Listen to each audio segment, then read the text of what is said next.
ہماری تو توجہ یہ ہے کہ یہ چہرے کے میل کچیل نکلے، بدن کی میل کچیل دور ہو، ہمارے کپڑے بڑے ستھرے ہونے چاہیے. ہمارا تو دھیان اپنے ظاہر پہ نا، لیکن اہل اللہ کا دھیان باطن پہ ہوتا ہے. صوفیہ فرماتے ہیں کہ اندر صاف کرو. حضرت سلطان باہو بولے دل کالے نالو منہ کالا چنگا، جے کوئی یہ رمز پچھانے ہو. اگر یہ رمز سمجھ میں آ گئی کہ منہ کالا ہو تو کوئی نہیں، دل کالا نہیں ہونا چاہیے.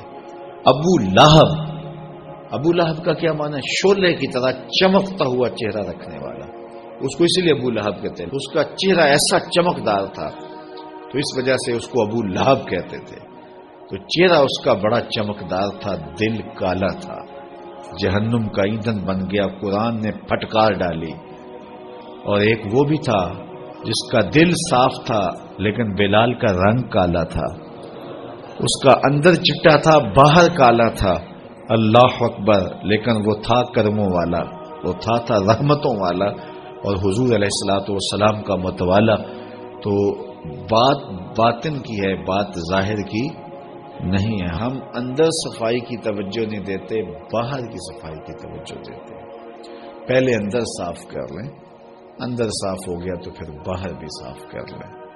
اور اگر باہر صاف ہے اور اندر میل کچیل ہے تو باہو بولے کہ دل کالے نالوں منہ کالا چنگا، جے کو یہ رمز پچھانے ہو. اللہ کے محبوب علیہ الصلوۃ والسلام اگر یہ صحیح ہو گیا تو پورا جسم صحیح ہو گیا. اور حضرت رومی نے جو اقبال کے مرشد تھے کہا کہ دل کو قابو میں کر لو، یہی حج اکبر ہے.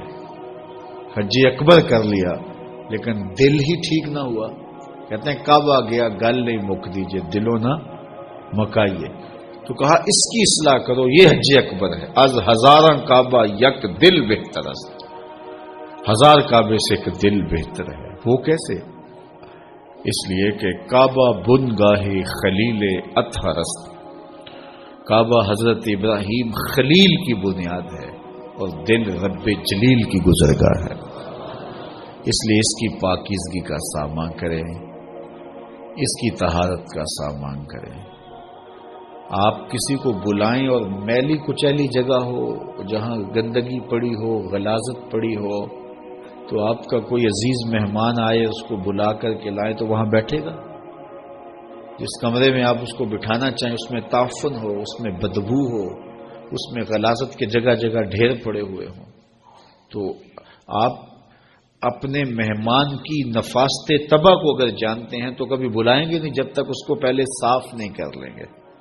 کئی لوگ کہتے ہیں جی ہمارا جی چاہتا ہے کہ آپ کو بلائیں لیکن ابھی ہماری گلی بہت گندی ہے، ہمارے گھر میں ابھی کام ہو رہا ہے، جب کام ہو جائے گا تو پھر ہم آپ کو بلائیں گے. ہم شادی اس لیے لیٹ کر رہے ہیں کہ مہمانوں نے آنا ہے تو ابھی ہمارے مسئلے چل رہے ہیں. یہ کئی لوگ بائی پاس کی وجہ سے شادیاں روکے ہوئے تھے کہ وہ کہتے تھے وہ راستہ نہیں ہے. تو آپ کسی مہمان کو بلاتے ہیں تو اس کے لیے اچھی جگہ کا ارینج کرتے ہیں، اور اگر وہاں ڈھیر گندگی اور غلاظت کے پڑے ہوں تو مہمان کو آپ بھی نہیں بلاتے. اور اگر آپ یہ غلطی کر بھی لیں گے تو مہمان آپ کے بارے میں کیا رائے قائم کرے گا اور وہ ناراض ہو کے چلا جائے گا کہ آپ کتنے بدتمیز ہیں کہ آپ نے مجھے بلایا اور گھر میں غلاظت کے ڈھیر پڑے ہوئے ہیں. اللہ اکبر. لیکن اگر آپ گھر کو مصفح کرتے ہیں، مزکہ کرتے ہیں، صاف کرتے ہیں، ستھرا کرتے ہیں، قالین بچھاتے ہیں، عطر چھڑکتے ہیں، تو پھر آپ کہتے ہیں جناب اب تو آئیے نا، اب ماحول میں خوشبوئیں پھیلی ہوئی ہیں. تو اگر دل میں حسد ہے، حقد ہے، بغض ہے، کینے ہیں، نفرتیں ہیں، یہ گندگی اور غلاظتوں کے ڈھیر لگے ہیں، اور پھر یہ چاہیں کہ مالک کے پھیرے دل میں ہوں تو کیسے ہوں گے؟ وہ تمہارے دل میں میرے دل میں آئے گا جب دل میں اتنی غلاظتیں پڑی ہوں گی؟ نہیں. یہ سارے ڈھیر اٹھائیں، دل کو مزکہ کریں، مصفح کریں، پھر اشکوں کا چھڑکاؤ کریں. اللہ اکبر. پھر پیار کے مخملی قالین ڈالیں. اللہ اکبر. الفتوں کے گاؤ تکیے لگائیں اور پھر آواز دیں، ہر تمنا دل سے رخصت ہو گئی، اب تو آجا، اب تو خلوت ہو گئی.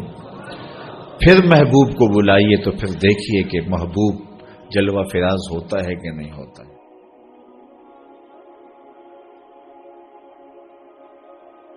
مصر کے اندر حضرت موسیٰ علیہ السلام نے ایک کبتی کو تھپڑ مار دیا تھا. قرآن مجید کے دامن میں یہ واقعہ موجود ہے.